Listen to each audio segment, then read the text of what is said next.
Hi, Kale. Welcome to the Vetted Podcast.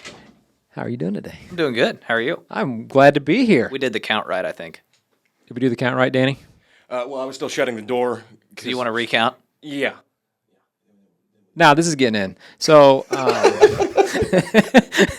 too bad, Danny. Works for me. Hey, excited to be on today as always. It's a lot of fun to get together and talk about veterinarians and independent business owners. And hey, today we're going to talk about those that want to be an independent business owner and maybe are wondering, how do I make that happen? Mm-hmm. And hey, interesting. It's like I'm going to comment on an article I haven't read. How's that sound? That sounds really like a not good stance to take. Okay, I'm going to comment on the headline. Okay. All right. Even Because I tried to get past the paywall. It's Wall Street Journal, and it didn't work. And I really don't want to give Rupert Murdoch my money. So I was like, all right. But we've heard in the past couple months from veterinarians about this article talking about the high cost of veterinary care. And the, I think the real easy, though, why I didn't read the article, number one, is because it's written out in the Wall Street Journal in a different market than the Midwest. Mm-hmm. And so as I've talked to veterinarians on this article, I said, hey, yeah, you're talking about people that are in New York City, East Coast, that their cost of living is twice the amount as here. And yeah, the cost of veterinary care has gone up. But as we say, I think I have to read the articles because we talk about it. When someone comes in and makes a comment about, how much I spent on my dog the other day, and my response is always about, Danny, what I say is, what would you spend with a human doctor? That's true. Exponentially more. Yeah, exponentially more. And they're both had the same amount of schooling. Same service. Yeah. Same service. Well, that title is crap to a point because it's an opinion. Yes. It's relative to something else. And so just because the person that wrote that article thinks it's high, they don't know what the care costs. They Right. don't know what it costs the clinic to provide the care. Yeah. And so, the technology that these clinics have, when you walk into some of these buildings, it's amazing the amount of money that they've invested in the technology that they have to provide the service. You're talking about $40,000, $50,000, $100,000 pieces of equipment that Right. it takes. And so, because that x-ray costs you $150, it's really not that high. What it cost you if you went and got an x-ray on your arm at the doctor. You wouldn't know for 3 months because the insurance company would fight about it. I have a video to show you later about that. But they'd fight about it, and then finally you'd get a bill at some point in the future that was your portion of it, and still going to be exorbitantly high. So Yeah. It doesn't. It's relative. It's an opinion. It's relative as an opinion. And the other thing is, too, is that people are demanding more care. It's not that the price of the veterinary care has gone up, it's people are demanding more services. They're willing to say, 30, 40 years ago, if a dog had an issue, they'd put the dog down relatively quickly. Today, it's like, no, I want my dog to live. I love this animal. And it shows a bigger ethos of everybody here in this country is that the love they have for that animal shows we're pretty loving people. Mm-hmm. And so that's what the discussion, I think, really falls around, is that they're demanding more care. Dogs are living longer, cats. I think it even talks about other animals in there, too. People do things for hamsters and gerbils now. And so that's pretty wild. But Maybe we should write our own article. That's a good idea. Do a blog post. Do a blog post. We could do a blog on post. the high cost of veterinary care. On the true cost. The true cost. Well, we could write. I guess we could take many different angles, right? How you take a title. But that goes into today with our episode today talking about, is practice ownership in your future? And one of the things that scares people off is dealing with those kinds of comments. Like, how do I deal with those articles that come out, those comments that come out? And we're not going to get into really, I think, so much of that today, but it's something that as an owner will contend with. And how do you handle that? And, if we dive into it, it's understanding you, though, as a person to understand ownership. I think that's what our first bullet point is. I think before we get into that, maybe set the stage for what the planet is here to maybe have a several episode series on how to get into ownership. And so taking this one to just go, what does that conversation look like? Right. When I may be an associate at a practice, I may want to buy into that practice or start my own practice or whatever that situation really is. How does that conversation look? Who needs to be involved in the conversation? What needs to be said? Just to get to the point, is ownership right for me? And then as we go on, we might have other episodes on what does negotiation look like? What does implementation look like? What does all those different things actually mean and do and stuff like that. So if you want to wrap it around our service DVM transitions, Yeah. that we've got a milestone process there. That first milestone is really understanding the practice, understanding your needs. If you're buying an existing practice, the owner's needs, all those things as independent transition, really we'll focus on. And so that milestone 1, milestone 2, which is the negotiate what you need to put together contract-wise from not only the contract between you and the owner, but between other people that are out there, equipment, various other things you need to do to make sure it's right, make sure it goes smooth, and then how do you get across the finish line? Yep. In the next. So yeah, I think that's a great idea. So appreciate you setting the stage there and getting us ready. So start it off. So yeah, I mean, I'm just going to take it maybe from this one perspective, and it can be applied for multiple different situations. But if we just assume that from this perspective, we're an associate at a practice and we've been there for a few years, and maybe you want to buy in, or you want to say, hey, I want to be an owner. Is it right to be here? And how do we have that conversation with the person? If that conversation hasn't ever been had before, it can be intimidating, right? Right. If you're the owner and I'm the associate coming up to you and saying, hey, I'd like to buy in, and that's a vulnerable spot to be, because they may be like, no. And then what do you do? Generally, that's not going to happen. I mean, almost always is that going to be a much better conversation than that. But, I think it's important to line out the different steps that need to happen to have a successful conversation about it. Would you say that communication up front, the overarching goal, hey, you're the owner, I'm the associate. So I'm gonna say, hey, Kale, and most veterinarians, like we say first names. We just met Stacy today, and he said, this is Dr. So-and-so, and he said, I'm Stacy. Yeah. It's which is awesome. But if you look at it and go, hopefully the communication's really well, and you can go, hey, Kale, I really love working here. I see that you're thinking about retirement, maybe potentially, and I'd love the opportunity to buy the practice one day. Simple as that. Yeah. And Can we have dinner and go discuss no, or maybe. Yeah. Can we go just break this down? Yeah. So what are we going to do to make sure that process, number 1, doesn't interrupt business? Number 2, keeps friendships, because the independent practice, what they're thinking about from the owner side and the associate side who wants to be the owner, let's keep those things going. So, okay. Yeah. So when I got that out of the way, you told me yes. You said, yeah. Let's talk I'll about entertain that. I'll entertain the thought. What So, do we do yeah. next? At this point, if we've said we're going to purchase this practice or try to buy into this practice, we've already identified that this is a practice we want to be at. And so for a multitude of reasons, maybe you just like it, maybe it's a super profitable practice, maybe it's not a profitable practice, and we think that we can make some changes and have some benefit. So we've already gone through and identified that this is a place that we like to, we want to be. Yeah. So what do you have to do to make sure that you're prepared for that discussion? Like personally, are there things that you would be thinking about? Like, hey, I need to make sure that I have a plan financially to make this happen. Yeah, I mean, obviously, I'm gonna have all these thoughts. I need someone to help guide me through that, right? Yeah. And so what are those things that are important to think about? One, I mean, it's a fit. At the end of the day, what matters most is that does this fit you? Where are you at in your life, family, all those things, because owning a business is a big responsibility. And so, make sure that from that side, not just the number side, but straight the emotional, the psychonomics of it all, to make sure that that's right. So be able to be taken through that process to see, that makes sense. And then, the financial side, obviously, right? It's like, what will it take to do this? Can I afford it? Am I bankable to make this happen?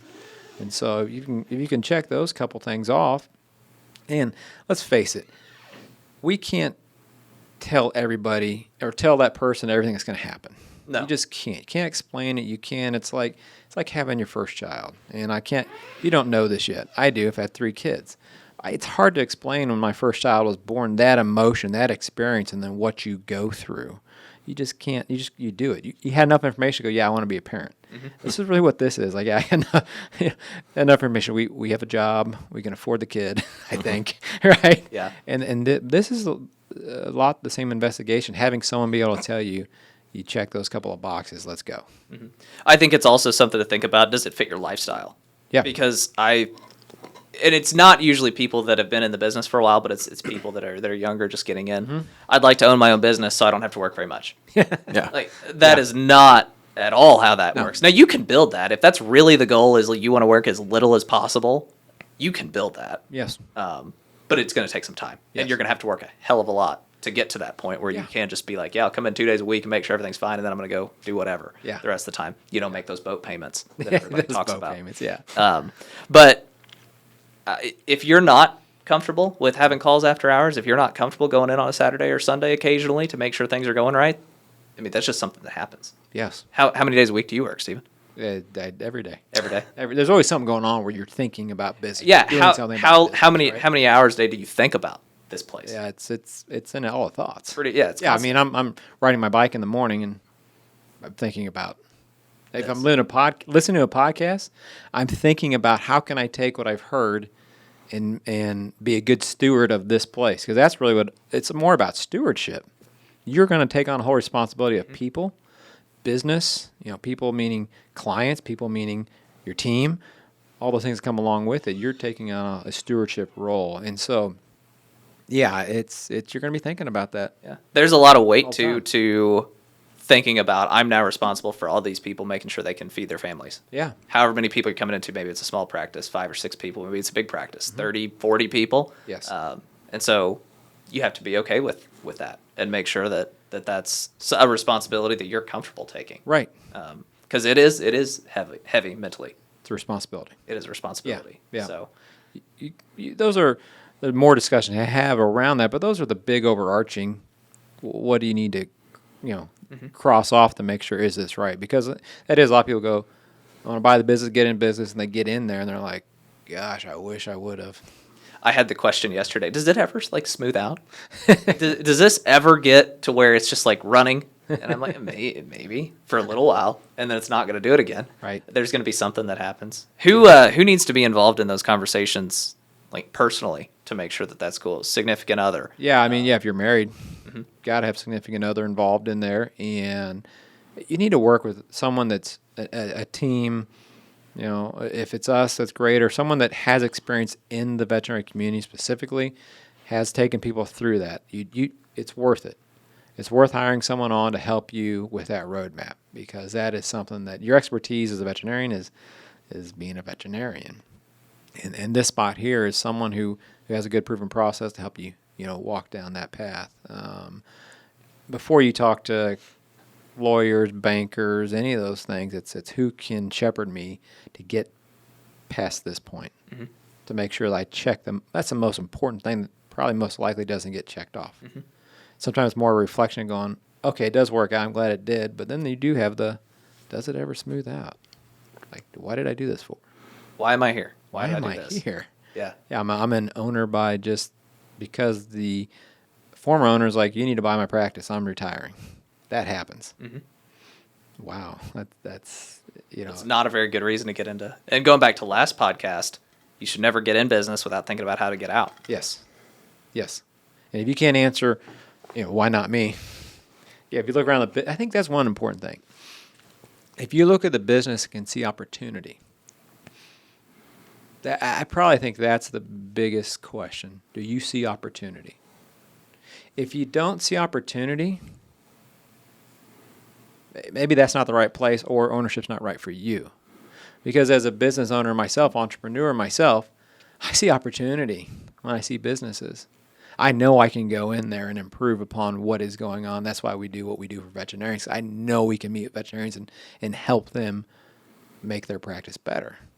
So I think that you have to have that spark. You may not know exactly how to do it, but you're like, I know we can do better. You don't have to have the answers.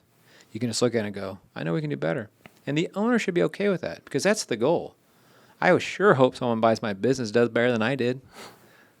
Yeah, you always want the next person to do better. Yeah. Otherwise, you don't just want this thing that you built to just crash and burn because Right. you've got a paycheck and you're now gone. Yeah. Yeah. You'll be proud of it. Be like, look, my business continued on that I started, and I've got a great steward in place now. Yeah. I listened when we were young. We were in school, like early high school, Still maybe. young. I know, but like it's been 10, Younger. 15 years ago now.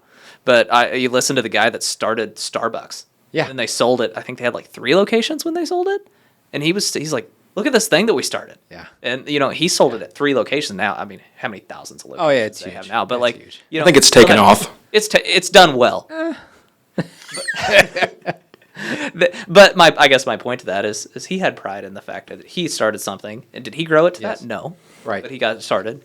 Yeah. And got it to the next person that Yeah. then did what they did. Had that skill set. Yeah. Which is cool. So no, I love sitting down and going through this because it helps us with our process with what we do with with the transition part. So yeah, so let's jump forward. We feel good. I want to buy this thing. Yeah. Okay. So if I'm the owner and you're the associate, why should I have you as either a partner or be my successor? Like, what do you have to do to build the case that says, hey, Kale, I want to do these things? I think we hear from the owner side. It's like they show the ability to be able to manage it. They've gone above and beyond the expectations.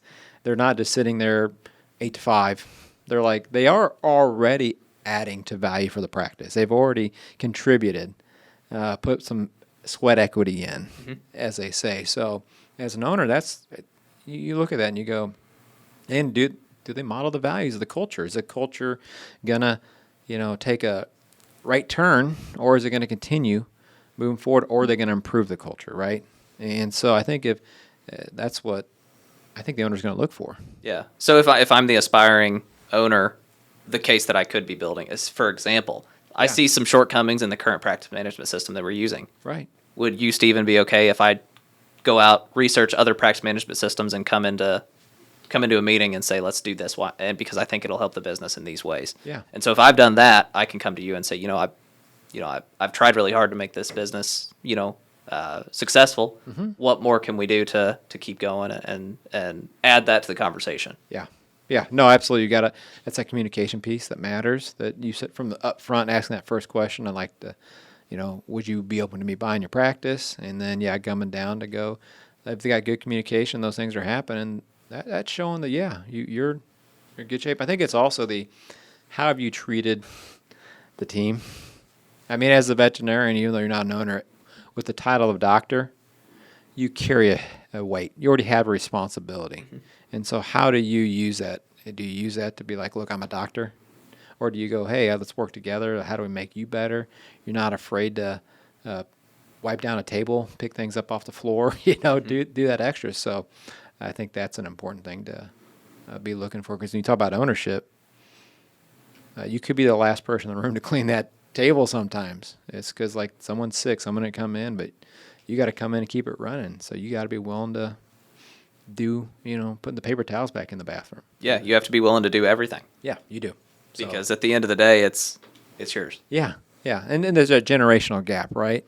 I think that's also like is how do we bridge that gap of how this person who might have even started that business in the 70s or 80s, and here you are maybe in your early 30s, late 20s, early 30s, and there's that big gap of respect each way, right? It's respect that I'm going to do things different, but I respect the way you did it, and I understand how you got to where you are. That's a big part of it. Absolutely. Understanding the journey and being able to tell the story. I think our next guest will be a really good example of that exactly. Yes. Somebody that started it, family deal, Yes. been there for a long time and take it over and continue it forward. Will be a great example of that. Yeah, absolutely. No, that means a lot. So that's that. You've got here that self-assessment and preparation is what we're going through, and I think another question though, if I go back, that is important. You just said the journey is like, do you know the journey?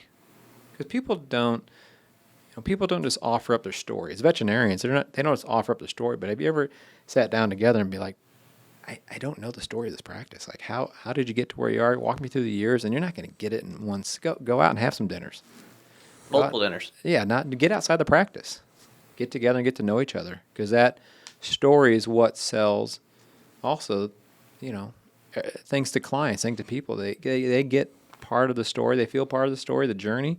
That's a big deal. Stories matter. So Cannonball at Whitehead's clinic, or at Ellisville, Dr. Mindy and Dr. Whitehead. Yeah. That tortoise has been there for 40, 50 years. They're not sure. They're not sure. They don't know. It's been there a long time. But it's like, that is a part of the story of that clinic that is so powerful, because people that were kids that saw that tortoise when they were sitting in the waiting room with their parents, and now bringing their kids to the same hospital. You know, Yes. those kind of things are very difficult to. Not every clinic has those, I guess Right. is my point. Right.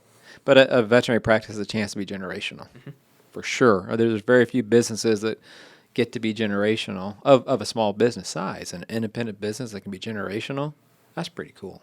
So there's a lot of emotion and a lot of self-assessment that needs to be worked on before you ever get into what's it worth and, you know, all those things. And we're working on building that case. So I think that case is that I got it. We're both okay with exploring it. We both see that you go above and beyond, and we can bridge the gap of generational differences to come up with the best for the team and the culture moving forward. So, I think can we explore this from one more avenue too, though? Yeah. Is it's like, this isn't the practice that I want to own, but I want to own one. You know, how do you go about maybe looking for another place to buy or Yeah. to start? So Yeah. what does that look like if I'm an associate and I'm not buying the practice I currently work at? How do I find one? yeah, no, I think that's a great question, because is it a single doc practice that's out there trying to find somebody? You know, you can go look, be investigative of different things out there, social media, or if it's on, like, take the state associations, have those listed and those things. And I think what you talked about, like, what do you want? It's like, is the location right? At the end of the day, a lot of times people land where they want to land, where they want to be. But yeah, if they're not in that situation, how am I gonna identify that? Or do I even need to look for one, or do I start my own?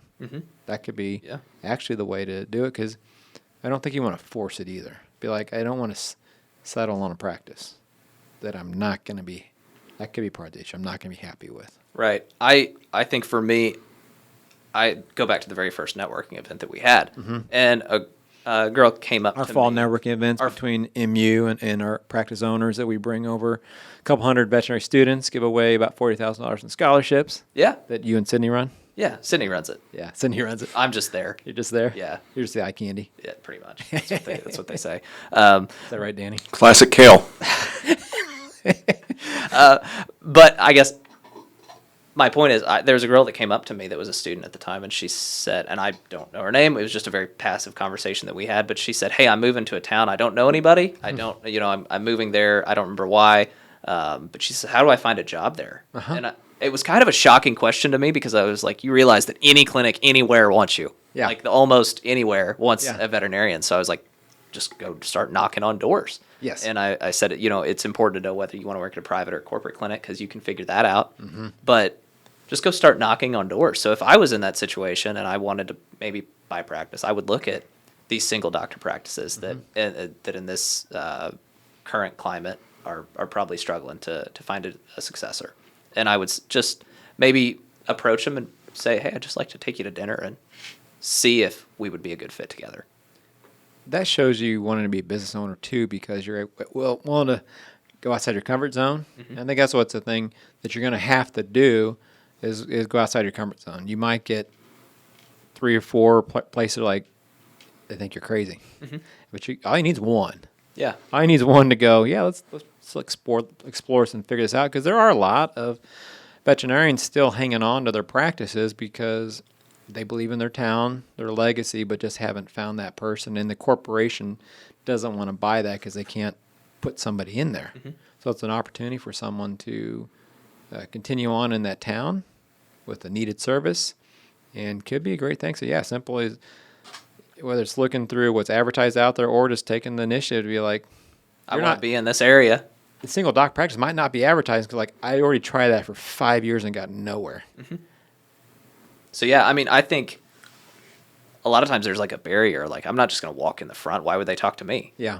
They want to talk to you. Yeah, they Like, would. The right person is going to be knocking on your door trying to get you. Yeah. You know, they'll if you walk in as a veterinarian and you come in and say, hey, I'm a doctor. I'd like to speak to the owner.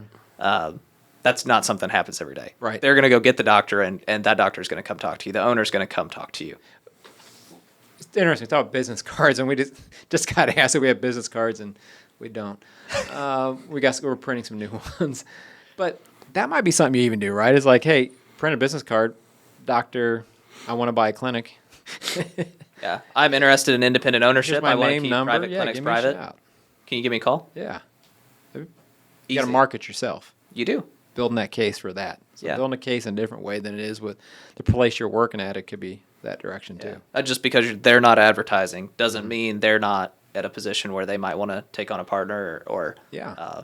just completely sell and move on. But I think it is important too, if you're going to do that, to know a little bit about the area and look at the Yes. practice and say, okay, I can grow that into what I envision my future to be. Yeah. Not just take it at face value and just see what happens. You know, Yeah. I think there has to be some intent behind just going and purchasing a clinic. You need to know something about that community. Yeah. Would you enjoy living there, being a part of it? Because as a veterinarian, you are a part of the community, and you need to be, as an owner, be available, be visible, and build your story of why you should bring your animals to my veterinary practice. So yeah, no, I like it, Kale. Good caveat. Sorry for out my there. rabbit hole. No, that's a really good one. I think that you got to get out there and do that. So, I mean, that was because they one of two things. One, they said no. The existing owner. Let me back up. The existing owner said, "No, I don't want to sell to you.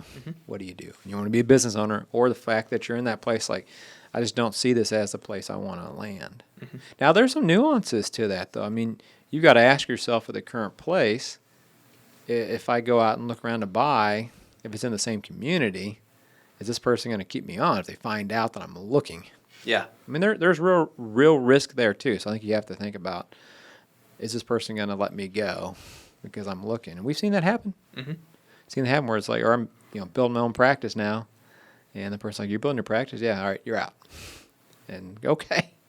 Yeah. I mean, there's ways that you can still, as a veterinarian, make that work, but you need to take that into consideration for sure when you're going out. It may not be just throwing your name out everywhere. Yeah, certainly. If Yeah, you throw your name out, make sure you can throw your name out. yeah. Don't leave that up to chance, because bad news is going to beat you to the other side of town. It is. On this. Not bad news, but news News. in the veterinary Yeah, community well, being small like that. It could be bad news for you. It could be. Yeah. So yeah, for sure. But if you frame the conversation the right way, there's very few instances where it's going to be a negative conversation. If you've given them the chance to say, hey, I'd like to own this practice one day, and you have that conversation the right way, they're not going to be upset if it doesn't work out and you are up front and say, hey, I'm gonna have to start looking elsewhere. Yeah. And just have an open conversation and be honest with them. I think most people are going to be very positive towards that Yeah. way of handling that situation. Yeah. I think that, so if we look at, we're up here in milestone 1, so we've looked at the associate's like, yeah, financially, my mental state's right. I want to do this. The owner's like, yeah, I want to do this. The other part though is we've talked about that individual, what they need, what they're thinking about. Is also the current owner. One of the biggest struggle is take that current owner and be like, you will be okay financially. You will be okay from a social standpoint. Because if you hang that up, it's like maybe you do work there. You might be a case where you're working there, or are you gone? What are you going to do as the former owner? Are you going to still work, or are you off in the sunset? And so getting through with them is probably one of the most important things, because that has to be answered for them to go, okay, yeah, we can definitely do this now. Because if they can't answer those things, and I saw that in my own family, and one of the big reasons that we sold the business, that I left the business, because we could not come up with the right transition plan. My parents could not see for them the financial, their next steps, those things, and even letting go of the business, letting go of control. And so, yeah, we had a successful business that didn't transition because you couldn't answer those questions from the owner side. I was like, yeah, I'm ready. Let's do this. I got financing lined up, I'm ready to roll. But their side was like, no, I can't make sense of that. I can't make sense of that. So sometimes I think it's like being careful of that cart before the horse kind of situation. It is really the horse is that owner going, they got to answer those things and feel good about that so they can head off down the road, which might be like, yeah, do I get them to pay me as the financing person? Do they go out and get their own financing? Like, how does even all that? Those are going to start asking all those questions, right?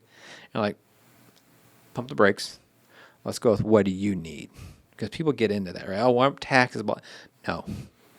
What do you need as a person? And then we can build that case from there on how to structure that between you and that veterinarian so two things happen. You're both successful, and the business it goes on. Yeah. At this stage, it's not getting in the weeds. It's No. not all those kind of Yeah, it's not my tax strategy. And people want to know that. As doctors, they're like, I want to know, right away. What's the plan of action? I want to get that blood report. I want to get that X-ray. Like, if that's broken. That's like on the first or second date asking who's going to be doing the dishes once you're married. Yeah. Like, Yeah. no, Yeah. we're not there yet. We'll Yeah. figure that out. Yeah. We'll both do it probably.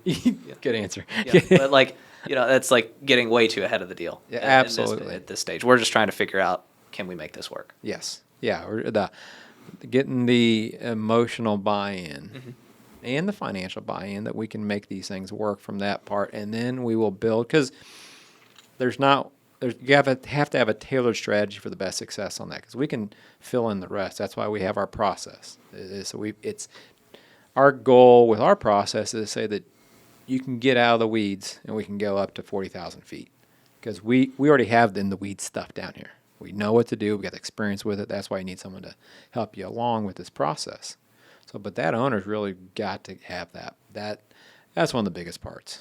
Because without that, I don't care if you're ready to buy it as the associate, whatever. If that owner can't get that figured out, you are going to want to look for another practice. Right. That's where you get to that point. Even though the owner's like, yeah, I want to do this, but they never figure out how they're going to transition for their part. Mm-hmm.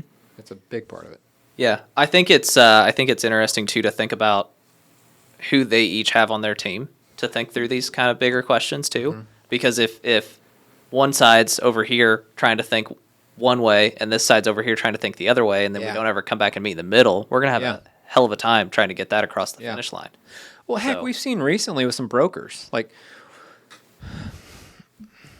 we're at the value. We're in milestone 1. We're going to do evaluation of the practice. What is it worth?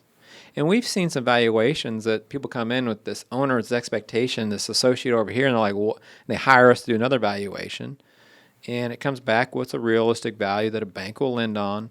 And then what that really is that it'll cash flow, that the business will cash flow.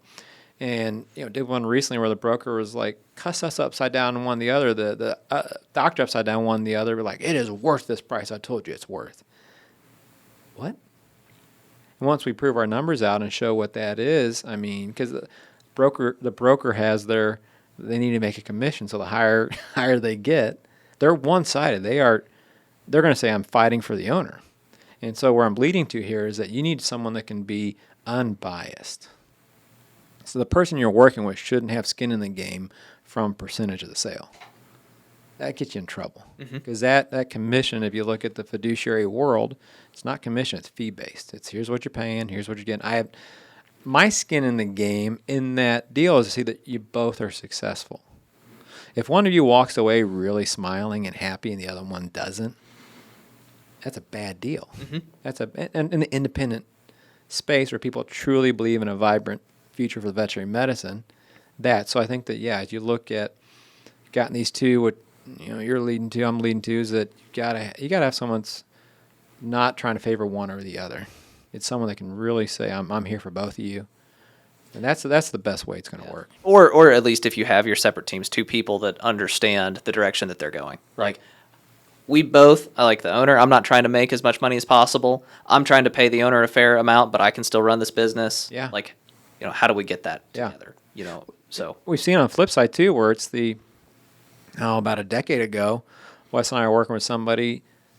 And when I say working with them, we hadn't been hired on. We were trying to propose how we could help them through that process. Well, they had gotten some corporate offers, and they took that corporate offer to the associate who wanted to buy, and the associate left. And that doctor had to go back to work for 2 years to try to sell it again. And we'd warned them of that, to say that associate they can't pay it.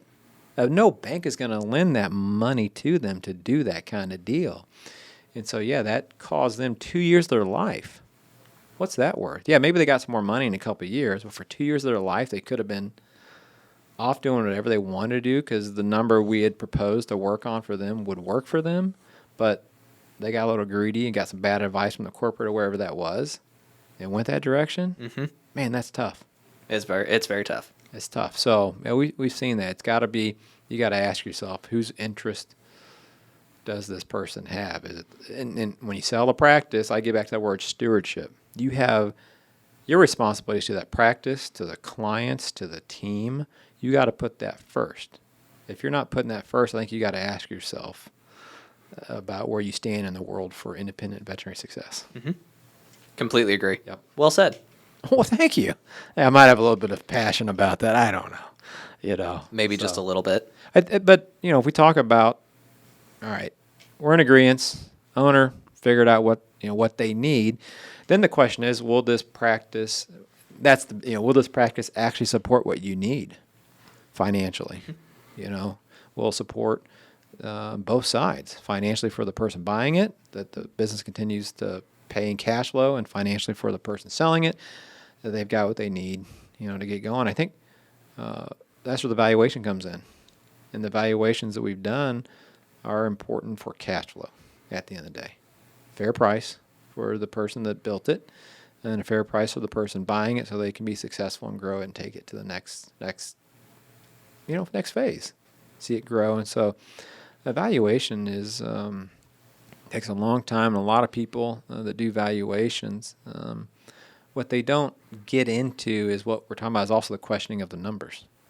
What's in the numbers? What's in the numbers? The $1 million question. Yeah. It literally could be $1 million question. Could be. Yeah. Right? So that's going to be one of the most important parts, is really being able to dive in the numbers, understand, because a lot of independent businesses, why they have a hard time selling is because the business is used like a piggy bank. It's like a lot of stuff comes out of it, personal expenses, and their accountant may take that out, and tax them on that. Make sure that accountant's not taxing them, make sure they pay proper taxes so they don't get in trouble if they got audited. Mm-hmm. But they really don't know what they spend, because it's like, I got $1 million revenue practice here. I don't really know what my lifestyle is. It just pays my bills. And so we have to dive in and help them understand what's the personal side, true cash flow side, and all those things. And you can't just take that P&L or that tax return and just grab the numbers out of there. You got to go in the detail and dive in. And that's where we're going to, go with the expanded blood panel, right? Look deeper into it and figure that out, so we can see that that's one of the next questions to cross off your list. The next thing as you're going through the transition is that. And understanding, what does the market look like? Is there opportunity for that buyer? Is this a oversaturated market? Or is there opportunity in this market to continue to grow, to add a doctor? Because at the end of the day, you got to grow your business to keep it going. That's important. So Certainly. Yeah. What do you think on the valuation side? What stands out for you?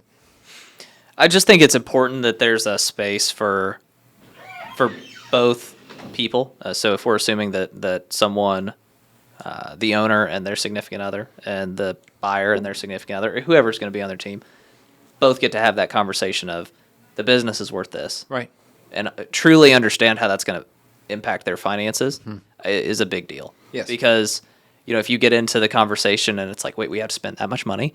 Well, if you don't have context to say that the business is going to be able to do X, Y, and Z, and it's going to pay for it, that's they can be scary numbers, right? We're talking about larger probably the largest transaction of most people's life. Yes. Is what we're talking about. Yes. And so monthly payments on $1 million is quite a bit of money. Mm-hmm. And I'm just saying $1 million. Yeah, round number. But it's a lot of money. And so, I think it's important that everyone involved, if it's going to touch a bank account that you control, gets to have a say in the transaction, also gets to have a say in whether you do it or not. Mm-hmm. And so, I think that can sometimes go to the wayside. Yeah. It's like, hey, I'm moving forward. I'm excited about this. Let's do it. And, which is great. But everybody needs to be on board, because if not, you might get to the finish line and it may not be a very positive deal. Yeah. Well, I think on the valuation, what we're going to prove out, which is important, obviously the ultimate cash flow. What can this cash flow generate? Can it pay that loan? Is there money left to buy equipment, make improvements, all those things? And what a buyer needs to understand, maybe they're only buying are they buying the clinic and the real estate? Is that separate? That's another discussion. But really, at the end of the day, I think what a new owner needs to understand is that their actual dollars coming home may not go up in that first year or two. like their cash to spend. They might be on the same deal, but they've made more money because they are paying down a note into a new asset. So really helping them understand how that fits into their overall financial plan's a big deal. So that valuation better show that can improve their equity over time because their cash flow that they see in their own personal bank account may not change for the next couple of years. Yeah, but I think too in these situations we go to the worst case scenario. Like if this doesn't go really great, this is what happens. And Yes. I think it's Will you survive? will you survive? Yeah. And I think it's important also to look at what if this does go right? Why not me? What if this does go right? What does that look like? Yeah. Then maybe you can't afford the boat payment. Right. You know, I mean, there's a lot of things that you can do when it does go right. Yeah. And so, It's the next gut check. it's It's the next gut check. Because we've seen that scare people away. Like, yes, I want to do this. Yes, I want to do this. And they get to that and they're like, I'm not sure I want to do that. That part scares me. So we're still in milestone 1 because let's make sure this is right. yeah. Let's do it. Calculated risk. Here's the worst case scenario, and if you can stomach that and understand that, then this is good for you. It should be that way because when you make, like you said, biggest decision for the owner, I sell this thing, I don't get to do it again. I don't get a redo on this, and the person buying it, they're married. Yep. They're married. They have a new part of their life, and it needs to be right. Show them enjoyment. Show them fruit. So yeah. It's very easy to walk to the edge of the cliff. It's much harder to jump. Yeah. And you better do your homework before you jump. Make sure there aren't any logs down there. How deep's the water? No rocks, no logs. Yeah. Hope it's at least 2 feet deep. Yeah. Depending on the height of the cliff, right? Yeah. Yeah, absolutely. And boy, yeah. We were talking about cliff jumping. You know, the quarry. Quarry. Oakdale. Oakdale Quarry. Yeah. And I grew up at the lake, and you know the jumping off the cliffs down there. And so even like you have to tell people how to land, right?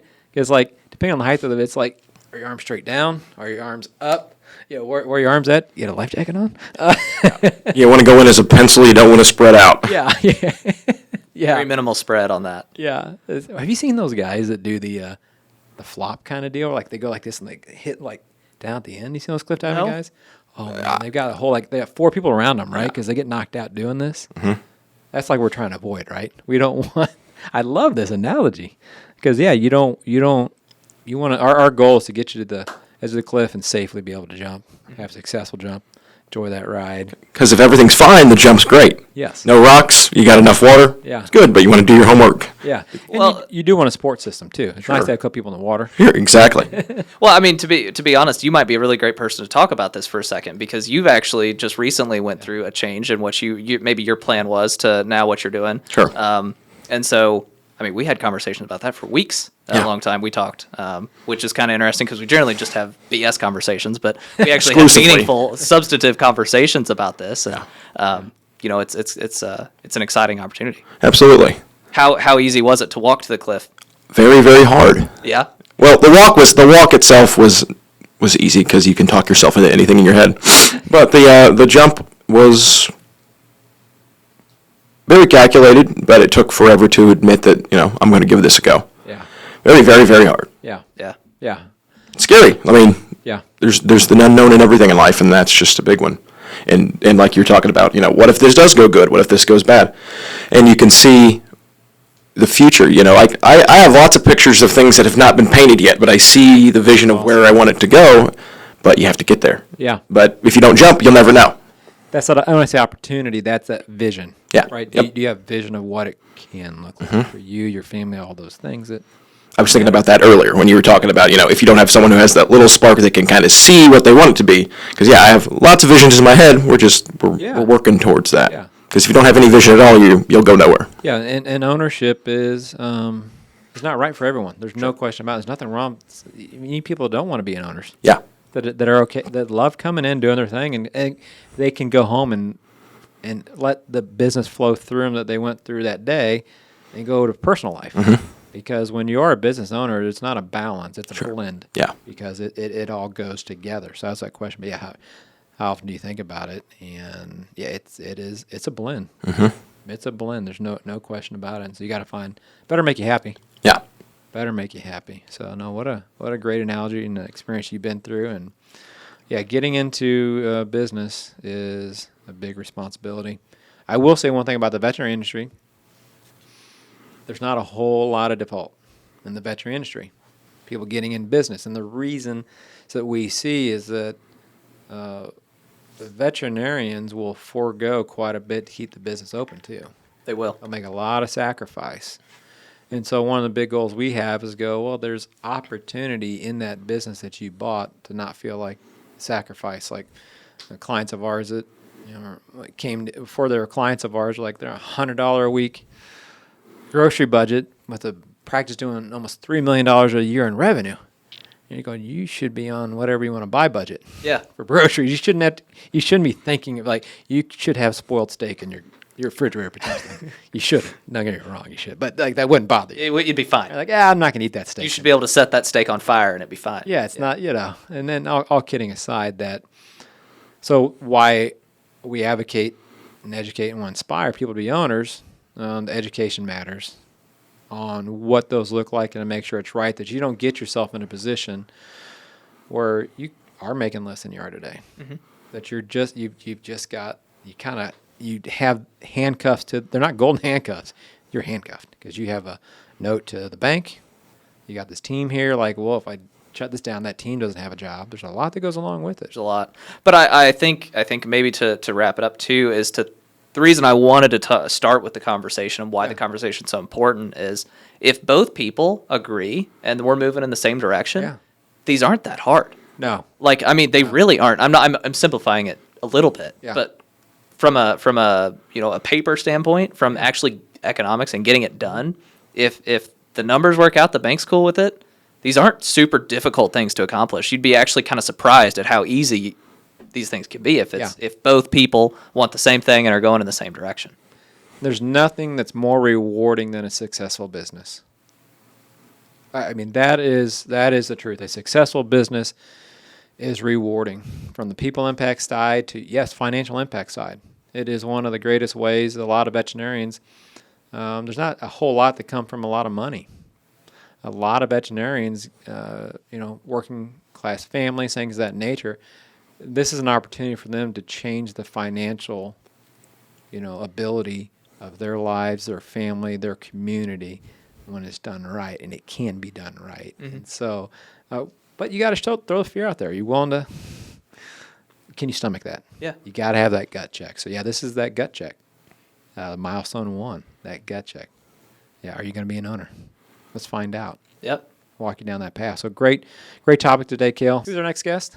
So our next guest, I'm actually really excited about this. It's going to be Carly Tucker out of Winfield, Kansas, and she approached us last spring. Her and the owner had this vision of what they wanted to have happen and wanted to do it pretty quickly. And so Cade and I sat down and talked through things, and we were able to help her get across the finish line, and has a super successful business now. Way more vets now than she had. Literally, it'll be about 12 months when she's on. So it's going to be exciting to see the growth trajectory that she's put on. Cade and Peyton actually were just there at her open house where they met all the new vets and had a bunch of cool stuff going on. So, really excited to talk to her about kind of what those conversations look like and buying something that is a legacy for somebody else too. Yeah. And thinking about what that actually meant. So, really excited to have her on. She's great. So. Yeah, we can talk all we want, but to hear from the person that's been through it themselves goes a long way. We'll see if anything we said matches up. Yeah, we'll see. For sure. So good. Hey, thanks everybody for tuning in today. Appreciate it. If you haven't liked us or subscribed to us, please do. Again, you got questions, go to vetipodcast.com. You can email us there, and we're happy to break down questions people have about education, inspiration, or advocacy for the veterinary industry. People looking to own their own practices. We're going to have a couple-part series here. It's going to be a lot of fun. So thanks, everybody. Have a good one.